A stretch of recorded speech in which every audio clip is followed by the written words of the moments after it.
Bom dia, e hoje estamos no nosso segundo dia do nosso plano de leitura sobre o Evangelho de Mateus. Eu vou deixar um comentário bem rápido sobre esse texto, tá? Hoje, especificamente, o capítulo 3 e o capítulo 4 do Evangelho de Mateus. E o capítulo 4 me chama bastante atenção, especificamente o momento onde Jesus Cristo é levado pelo Espírito Santo até o deserto para ser tentado.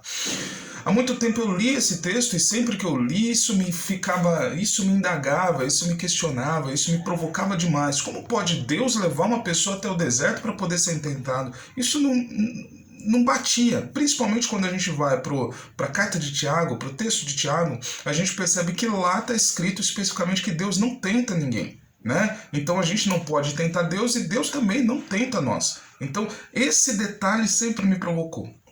Com o tempo, eu comecei a perceber alguns detalhes dentro do Evangelho de Mateus, dentro dessa teologia que está girando em torno do Evangelho de Mateus, que é qual?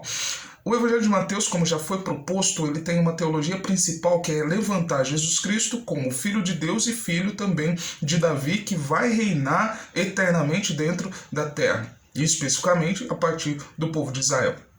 Um outro detalhe que é apresentado ali é que Jesus, dentro da literatura mateana, ele começa a viver dentro desse processo da tentação todo o processo de tentação que o povo de Israel viveu na saída do Egito. Então, quando o povo de Israel está no Egito, ele é liberto no Egito, ele passa pelas águas do Mar Vermelho e durante esse período no deserto ele vai ser tentado nesse deserto. Porém, o povo de Israel, ao invés de vencer as tentações do deserto, ele peca e principalmente ele murmura contra Deus dentro desse processo da passagem no deserto. E por fim, uma caminhada que duraria lá uns 40 dias dentro desse trajeto do deserto, o povo de Israel não vence a tentação e passa, por causa da murmuração, 40 anos no deserto. Um outro detalhe é o que? Todas as pessoas que não venceram a tentação dentro do deserto, eles ficaram e morreram no deserto. Então, quando a gente olha para Jesus Cristo está fazendo com que, pela segunda vez, o Filho de Deus, como também é dito que o povo de Israel era o Filho de Deus,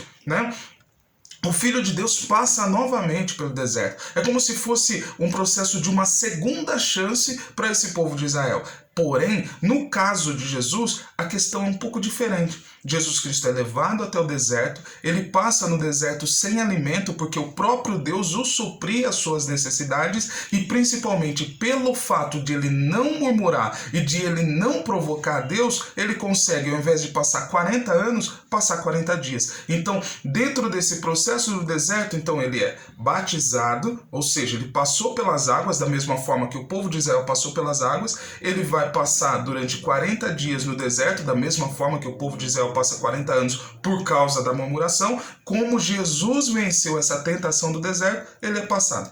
Um outro ponto que acontece aí dentro desse texto da tentação de Jesus, é que no final o tentador, né? O tentador, ele é provocado, ele vai e provoca Jesus. Dentro desse texto, durante 3 vezes, Jesus rebate esse tentador com o texto de Deuteronômio. Então, por volta ali do Deuteronômio 8 e 6, são os textos que Jesus vai tirar para poder